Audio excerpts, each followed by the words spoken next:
দিবস অনুষ্ঠানের সম্মানিত সভাপতি এবং আজকের এই অনুষ্ঠানের প্রধান অতিথি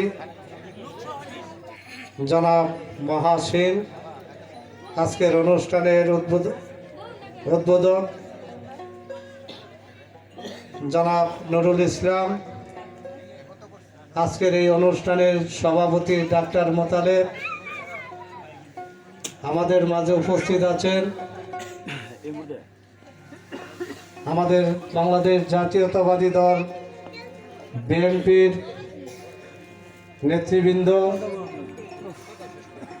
যুব দলের নেতৃবৃন্দ, কৃষক দলের নেতৃবৃন্দ, স্বেচ্ছাসেবক দলের নেতৃবৃন্দ, আমার সামনে আমতৈল এবং আমার প্রাণপ্রিয় বহরাতৈল ইউনিয়নের সর্বস্তরের পিতৃতুল্য মুরব্বিয়ান, পর্দার আড়ালের মা বোনেরা, সকলের প্রতি আমার দল বাংলাদেশ জাতীয়তাবাদী দল বিএনপির পক্ষ থেকে সংগ্রামী সালাম, আসসালামু আলাইকুম। আসলেই আমরা রাজনৈতিক দলের একজন ক্ষুদ্র কর্মী। আমরা এই রকম অনুষ্ঠানে বিগত 17 বৎসর কোনো কথা বলতে পারি নাই।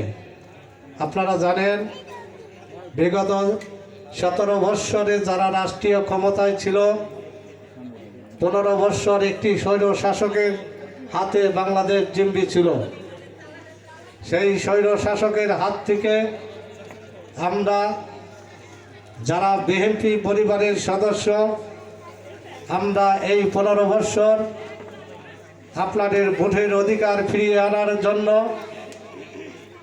আন্দোলন করে আসছি। সেই আন্দোলনে বৈষম্য বিরোধী আন্দোলনে যারা রক্ত দিয়েছে, রংপুরের আবু সাঈদ, বগ্ধ এবং আপনাদেরই হাজার হাজার ছাত্র, তাদের বুকের তাজা রক্ত দিয়ে আজকের অর্জিত বাংলাদেশ আমরা পেয়েছি। সেই বাংলাদেশে আগামী একটি জাতীয় সংসদ ডিসেম্বরের মধ্যেই নির্বাচন অনুষ্ঠিত হবে। সেই নির্বাচনে আপনাদের ভোটের অধিকার আপনারাই দিতে পারবেন। বাংলাদেশে একটি অবাধ, সুষ্ঠু, নিরপেক্ষ নির্বাচন অনুষ্ঠিত হবে। সেই নির্বাচনে আমাদের বিএনপির মনোনীত প্রার্থী আপনারা চিনেন, বিগত 35 বৎসর তিনি এই বাসাইল এবং সখীপুরের প্রত্যেকটি অঞ্চলে ঘুরে বেড়াচ্ছেন। সেই প্রাণপ্রিয় নেতা জননেতা আলহাজ অ্যাডভোকেট আহমেদ আজম খান। আমি এই বহরাতৈল ইউনিয়নের কৃতি সন্তান হিসাবে আপনাদেরকে আগামী নির্বাচনে আমি ধানের শীষের প্রতীকে আপনাদের নিকট ওনার জন্য ভোট চাচ্ছি এবং ওনার জন্য দোয়া চাচ্ছি। সেই সাথে আপনারা জানেন, গত কয়েকদিন আগে আমাদের সখীপুরের আটিয়া বনধ্যাদেশ, এই আটিয়া বনধ্যাদেশ 82, এই আইন, কালো আইন, ফরেস্টের আওতায় যাদের ঘর বাড়ি আছে, যাদের ঘর মেরামত করবেন, যদি কোনো ফরেস্টার পুরাতন ঘর মেরামত করার সময় যদি কোনো চাঁদা চায় বা টাকা চায়, ঘর মেরামত করতে দিবে না, এ ধরনের কোনো কিছু যদি ফরেস্টার ডিপার্টমেন্ট থেকে লোক আসে, আমাদেরকে বলবেন। আমি এবং আমার দল আপনাদের পাশে থাকবে।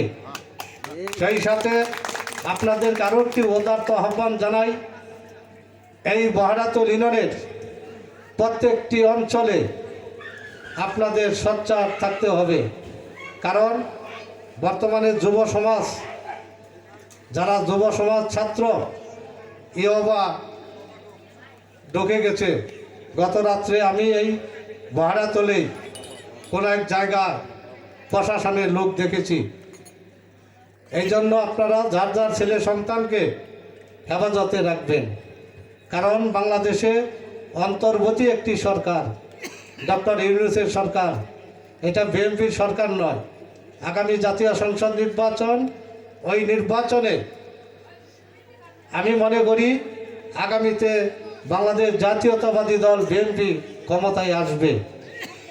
যদি ক্ষমতায় আসে, এই বহরাতুল ইউনিয়নের যদি কোনো কাজ করতে হয় বিএনপির এমপি লাগবে।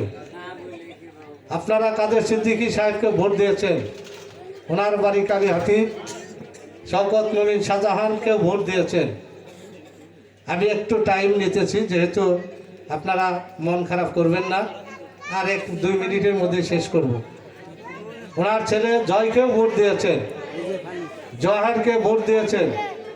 আপনারা একটিবার আমার প্রাণপ্রিয় নেতা, টাঙ্গাইলের কৃতি সন্তান, বৃহত্তম ময়মনসিংহের, যিনি বাংলাদেশের প্রত্যেকটি টকশোতে উনি উপস্থিত হন, সেই প্রাণপ্রিয় নেতা, বারবার নির্বাচিত সভাপতি, টাঙ্গাইল জেলা বিএনপি, বাসাইলের কৃতি সন্তান, উনি বাসাইল এবং সখীপুরের ধানের শীষের প্রতীক নিয়ে উনি আপনাদের মাঝে উপস্থিত হবেন।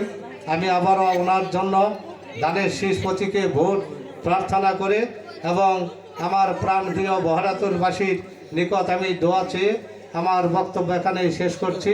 বাংলাদেশ জিন্দাবাদ, বাংলাদেশ জাতীয়তাবাদী দল বিএনপি জিন্দাবাদ, দেশনায়ক তারেক রহমান জিন্দাবাদ, দেশনেত্রী বেগম খালেদা জিয়া জিন্দাবাদ, শহীদ প্রেসিডেন্ট ওমর হক।